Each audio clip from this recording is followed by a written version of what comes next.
क्या आपका और मेरा कोई स्वर्गदूत है? अगर आपका और मेरा स्वर्गदूत है तो वो कैसा दिखाई देता है? बाइबल मेरे स्वर्गदूत के बारे में क्या कहती है? मैं कैसे अपने स्वर्गदूत को देख सकता हूँ, उससे बात कर सकता हूँ? जो किताबों और तस्वीरों में दिखाया जाता है कि स्वर्गदूत छोटे छोटे बच्चे से होते हैं जिनके हाथों में धनुष पकड़े होते हैं। स्वर्गदूत ऐसे बिल्कुल भी नहीं होते। जिन स्वर्गदूतों के बारे में हम बाइबल में पढ़ते हैं वो बड़े शक्तिशाली योद्धा होते हैं जिनकी हजूरी उन लोगों को डरा देती है जब वो किसी के सामने आते हैं। स्वर्गदूत सच में होते हैं और अगर आप एक विश्वासी हैं तो वो आपके जीवन में एक महत्वपूर्ण हिस्सा है। इब्रानिया अध्याय 1 उसकी 14 आयत में लिखा है कि क्या सब स्वर्गदूत सेवा टहल करने वाली आत्माएं नहीं जो उद्धार पाने वालों के लिए सेवा को भेजी जाती हैं। परमेश्वर अपने स्वर्गदूतों के द्वारा आपकी रक्षा और आपका छुटकारा करता है और स्वर्गदूत आपकी सेवा में लगे रहते हैं। भजन संहिता अध्याय 34 उसकी 7 आयत में लिखा है कि यहोवा के डरवैयों के चारों ओर उसका दूत छावनी किए हुए उनको बचाता है। भजन संहिता अध्याय 91 उसकी 9, 10 और 11 आयत में लिखा है कि जो लोग परमेश्वर को अपना उद्धारकर्ता ग्रहण करते हैं, जो परमेश्वर के वचन उसकी आज्ञाओं में बने रहते हैं, उन पर कोई विपत्ति ना पड़ेगी, ना कोई दुख उनके डेरे के निकट आएगा, क्योंकि परमेश्वर अपने दूतों को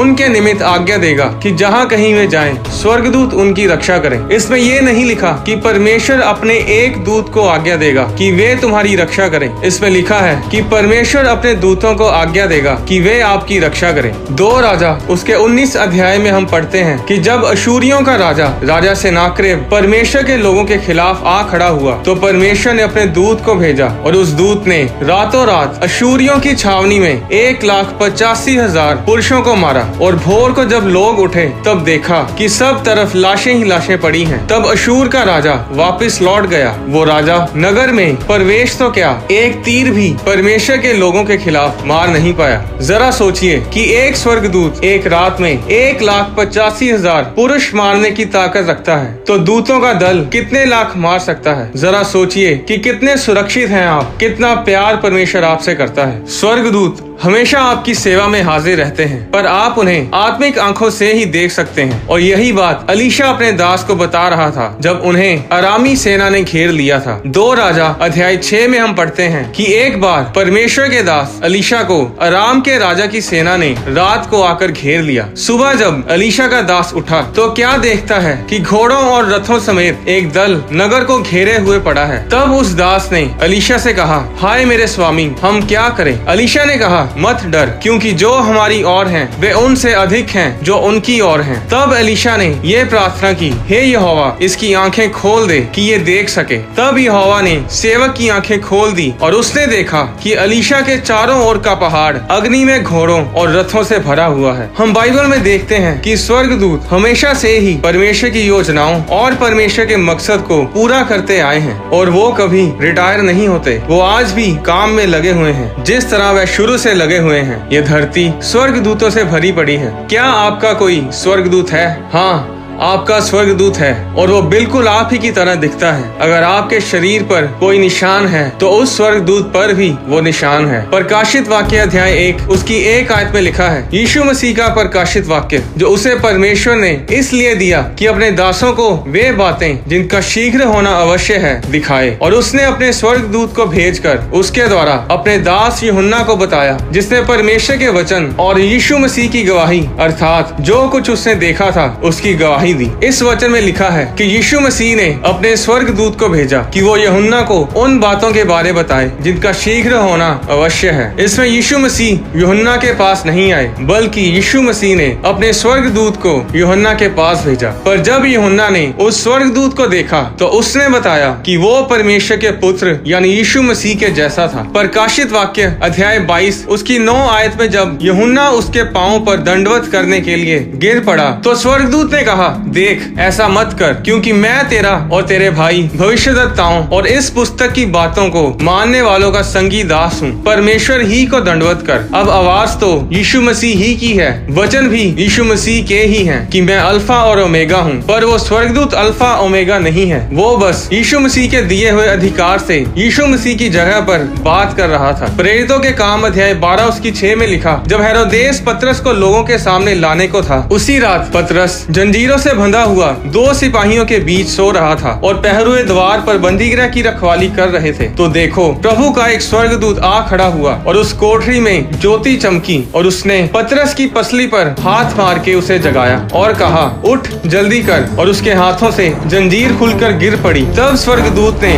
उससे कहा, कमर बांध और अपने जूते पहन ले। उसने वैसा ही किया। फिर उसने उससे कहा, अपना वस्त्र पहनकर मेरे पीछे हो ले। वह निकल कर उसके पीछे हो लिया, परंतु ये ना जानता था कि जो कुछ स्वर्गदूत कर रहा है वह सच है, वरन ये समझा कि मैं दर्शन देख रहा हूँ। अब बंदीगृह से छुड़ाए जाने के बाद जब पतरस यूहन्ना की माता मरियम के घर आया, जहाँ बहुत से लोग इकट्ठे होकर प्रार्थना कर रहे थे, जब उसने फाटक की खिड़की खटखटाई तो रूदे नामक एक दासी देखने को आई। पतरस का शब्द पहचान कर उसने आनंद के मारे फाटक ना खोला, परंतु दौड़कर भीतर गई और बताया कि पतरस द्वार पर खड़ा है। पर उन्होंने उससे कहा, तू पागल है, परंतु वह दृढ़ता से बोली कि ऐसा ही है। तब उन्होंने कहा, उसका स्वर्गदूत होगा, परंतु पतरस खटखटाता ही रहा। अतः उन्होंने खिड़की खोली और उसे देखकर चकित रह गए। क्यों कलीसिया ये बोलने लगी कि वो पतरस नहीं है, बल्कि पतरस का स्वर्गदूत है। पर जब दरवाजा खुलता है तो पतरस का स्वर्गदूत नहीं बल्कि पतरस ही होता है। इस वचन से हमें ये पता चलता है कि कलीसिया ने बहुत बार पतरस के स्वर्गदूत को देखा होगा।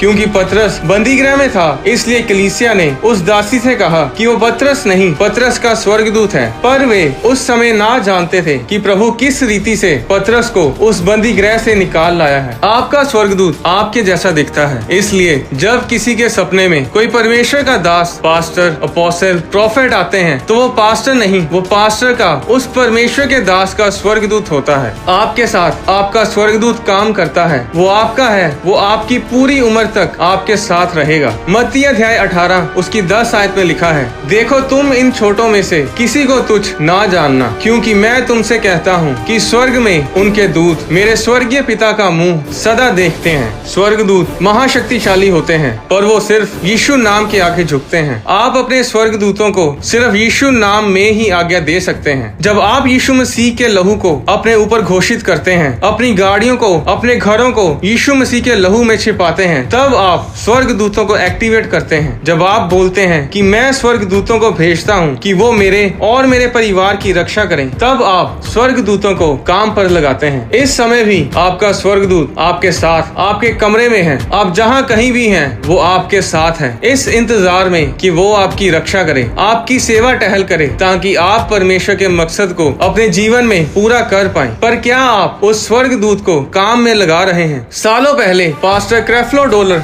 एक प्रार्थना सभा में जा रहे थे कि एक गाड़ी रेड लाइट का सिग्नल तोड़कर उनकी गाड़ी से आ टकराई। पास्टर ने बताया कि जब दूसरी गाड़ी उनकी गाड़ी से टकराई, उन्होंने स्वर्गदूतों को उस गाड़ी में देखा, जिन्होंने उन्हें उस भयानक एक्सीडेंट में बचाया, और उन स्वर्गदूतों के कारण ही वे आज जीवित हैं। बाइबल बताती है कि शैतान चोरी करने, घात करने और नष्ट करने के लिए आया, पर परमेश्वर की योजनाएं आपको बहुतायत जीवन देने की हैं। भजन संहिता अध्याय 103 उसकी 20 और 21 आयत में लिखा है, हे यहोवा के दूतों, तुम जो बड़े वीर हो और उसके वचन के मानने से उसको पूरा करते हो, उसको धन्य कहो। हे यहोवा की सारी सेनाओं, हे उसके टहलुओ, तुम जो उसकी इच्छा पूरी करते हो, उसको धन्य कहो। ये वचन साबित करता है कि हर एक वचन जो बाइबल में परमेश्वर ने कहा, चाहे आपकी सेहत के लिए हो, सुरक्षा या फिर आशीष के लिए हो, आपके छुटकारे के लिए हो, उस हर एक वचन को लागू करने के लिए परमेश्वर ने अपने दूतों को अधिकार दिया है। स्वर्गदूत परमेश्वर के वचनों को हमारे जीवन में लागू करने के लिए इस धरती पर आते हैं। पर आप कैसे उन स्वर्गदूतों को काम पर लगाते हैं?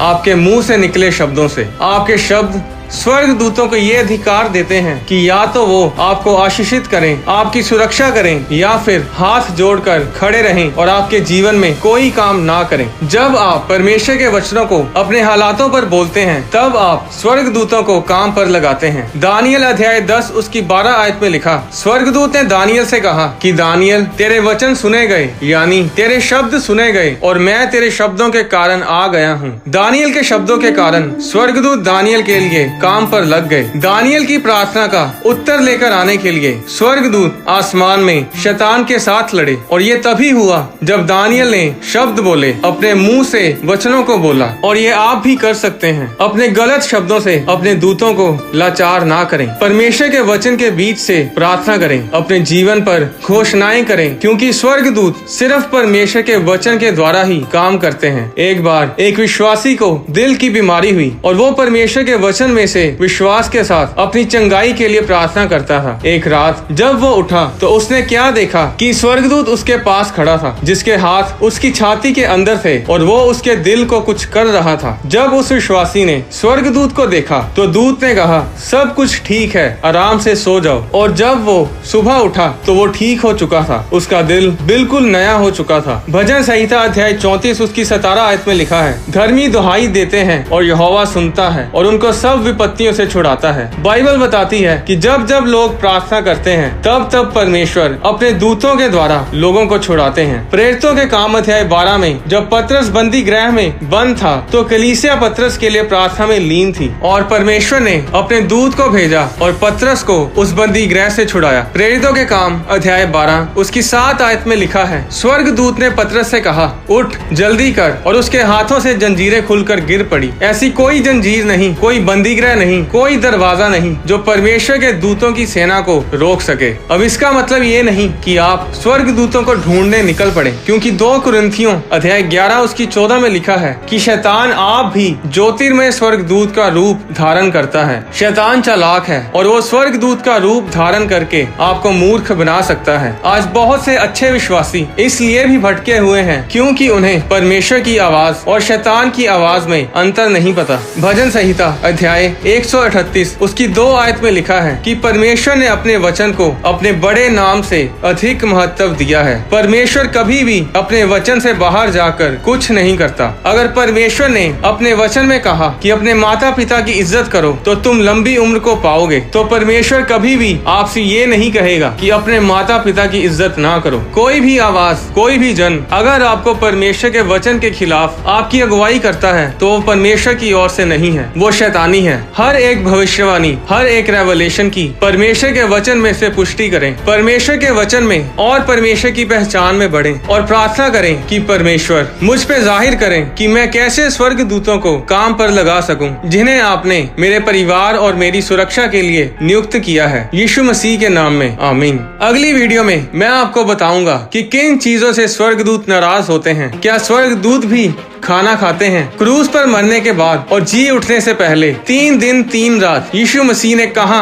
और क्यों बिताए? आने वाली वीडियोस में मैं बाइबल के गहरे भेदों को आपसे शेयर करूंगा। कोई भी वीडियो मिस ना करें। अगर इस वीडियो ने आपको आशीषित किया है तो इस आशीष को अपने तक ही सीमित ना रखें। इस वीडियो को अपने परिवार, दोस्तों और रिश्तेदारों के साथ शेयर करें ताकि वे भी परमेश्वर के भेदों को समझें और आशीष पाएं। परमेश्वर आपको आशीष दे।